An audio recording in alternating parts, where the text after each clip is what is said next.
Hello everyone, this is Brian Bentley at CoinOpTV, bringing you gameplay and commentary for Star Wars Battlefront on the Xbox One. Let's get the disclaimer out of the way. I have not played this a whole lot, and I am terrible at it.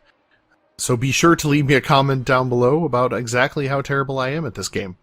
But I wanted to bring you, our loyal subscribers, some Fighter Squadron action from Battlefront, and honestly, the first thing you are going to notice is the first thing I noticed, which is the visuals are incredible.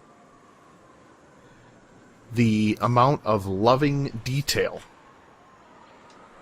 that these guys put into this is amazing.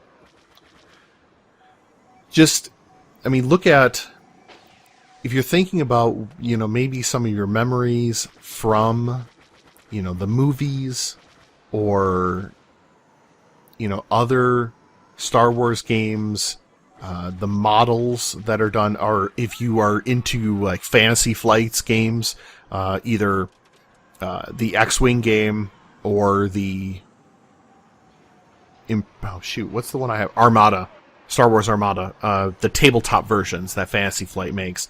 The loving detail that are put into those models that are so important for people playing the game. Now I'm jumping into a cockpit view, and it really feels like, you're in an X-Wing cockpit. I mean, it just blows me away. So you can tell that EA spent a tremendous amount of time in this part, which is, what you would hope. And it just, I don't know, just completely blown away by the visuals in the game. Oh, got killed by a guy named Ghetto Pickles. That's right, folks. As the Rebellion, if you're on the Rebellion side, the Rebels, you can be an X-Wing or an A-Wing. Now, I am hoping that there will be someday, I'm not saying when, or if they will, but I'm hoping that someday they decide to... Oops, I crashed into somebody. Youch. That they'll put in, say, B-Wings or Y-Wings, just to make, just to mix it in a little bit, so there's some different ships out there. Now look at this! Look at the inside of the cockpit of the A-Wing. Wow, that is crazy. I realize that I keep going on about the detail, but it really is the star of the show in this particular in this game. There are heroes. You can see one right there flying across the screen. On the Rebel side, there is the Millennium Falcon. On the Imperial side is the Slave One. I will get killed by the person flying the Slave One very shortly. So I'm picking up these cooldown refresh rates, although why? There's no reason for me to, because I'm not really using the missiles as much as I should. I had some real trouble with, oh, there he is. Got me. I had some trouble flying around, getting my bearings, as this is kind of like the second... I'm pretty sure this is like the second mission, or second time I'm playing. Control-wise, it controls very easily with the, with the thumbsticks in your hand. I think they kind of went for, definitely went for more of an arcadey feel, which I'm all for. I'm sure that there are going to be people who are going to bag on the game because, it's not as quote-unquote realistic. Which I find funny is, like, this isn't a realistic shooter. You're playing in a galaxy, you're playing a long time ago in a galaxy far, far away. Pretty sure there's nothing in way of realism. I did not realize how fast I was flying towards the Imperial transport. So there's, different aspects of the game. There's the... you're obviously in fighters, and, the bad guys are, or the other side are in their fighters. There are also unmanned fighters. Well, when I say unmanned, I mean AI-driven fighters that you can pick off. as well as like I said, I already mentioned the heroes, and then there are these transport ships. So there's Imperial and Rebel transport ships that you either have to defend or destroy, depending on obviously which side you're on. On the right-hand side, in the bottom corner, you'll notice that you do have a few boosters. There's the shields. Oh, I didn't. Yeah, there's shields on the left bumper, and on the right bumper are your photon torpedoes. So we won. Yeah, I did not. I did end up getting 4 AI kills and 1 regular person kills, but that's the way it is. There is a ranking system, so we're going to talk about that for just a second. The ranking system is all about, going out there and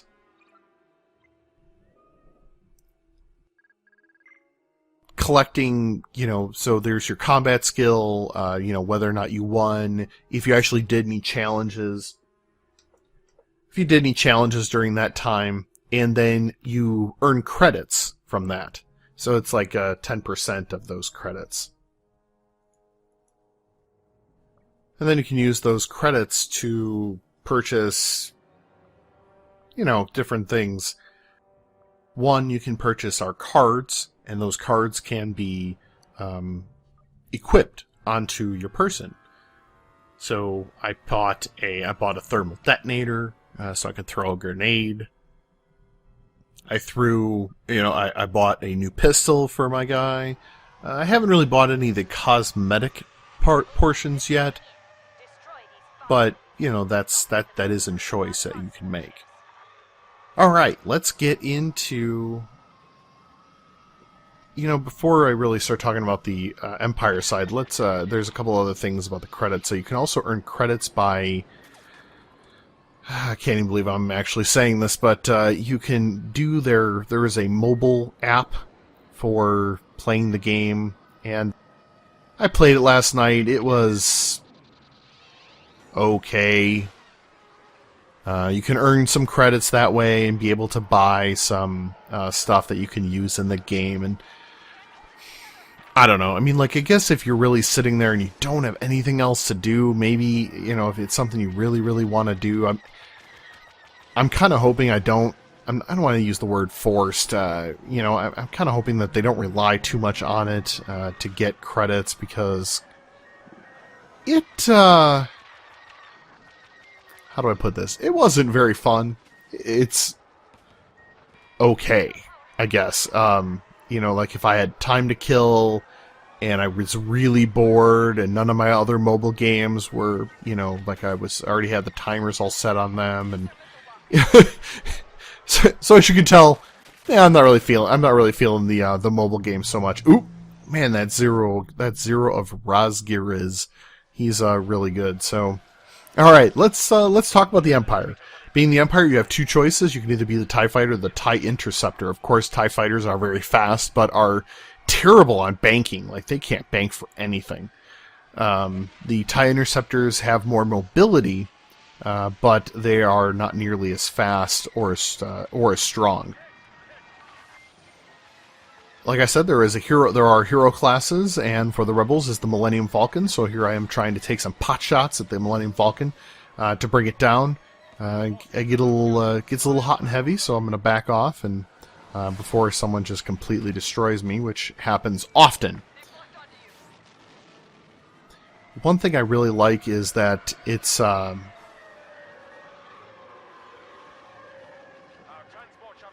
this is not the kind of this is not the kind of game where people are going to stop playing Call of Duty or Halo to play. This is going to be a fun game that people like myself who are not into first-person shooters, or shooters of any kind. Shooters in this kind of game is my thing. This is not the target demo. I am the target demo for this. So if you're like me, a guy who grew or gal, man or woman, who grew up loving Star Wars, this is going to be the game for you. You know, if you have any kind of, especially those of us from back in the day playing Battlefront 1, Battlefront 2 on our PS2s, and, you know, I mean, I just have so many great memories of sitting there with my brother, playing Battlefront, you know, together, some couch co-op, and he's purchasing it on his Xbox One, and we're going to party up. It's going to be fun. You know, this game is not really going to end up being about, you know, precision. It's going to be about loving the Star Wars universe and being a part of it. All right. Ooh, what? Youch. Look out.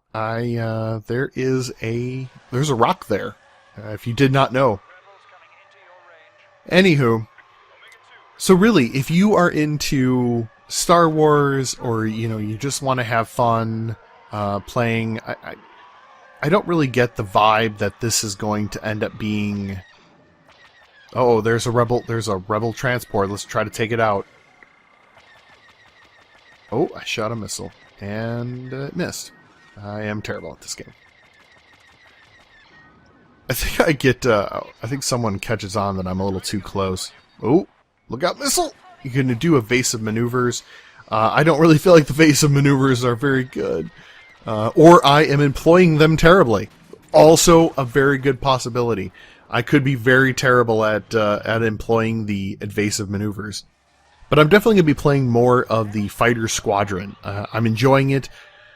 I, again, am terrible at it, but that's okay. I just enjoy playing as a TIE fighter. Man, I loved playing as, you know, playing the TIE Fighter game when it was on Good Old Games, when it was remastered. I bought it then. I loved TIE Fighter. It was just, like, especially, you know, in the late 90s when I was playing it, it was, man, I put hours and hours and hours into that game.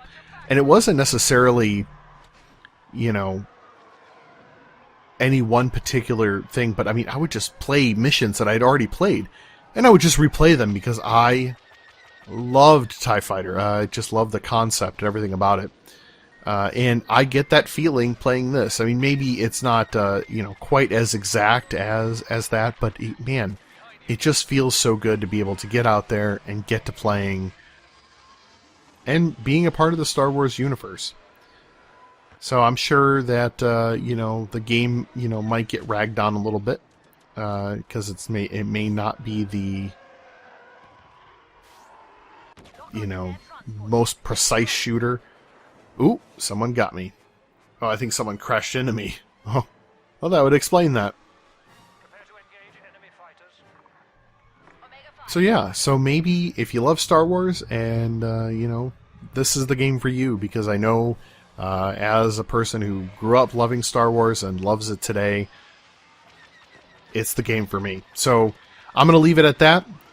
Please be sure to like the video if you do. There's a little thumbs up down below under the views. I'd appreciate it. Leave me comments. Let me know how bad I'm doing. Or if you have tips, tricks, or you want to get together and play on Xbox Live, let me know. And I'll be happy to try to make that happen. Alright, everybody. Thanks a lot. We'll see you next time.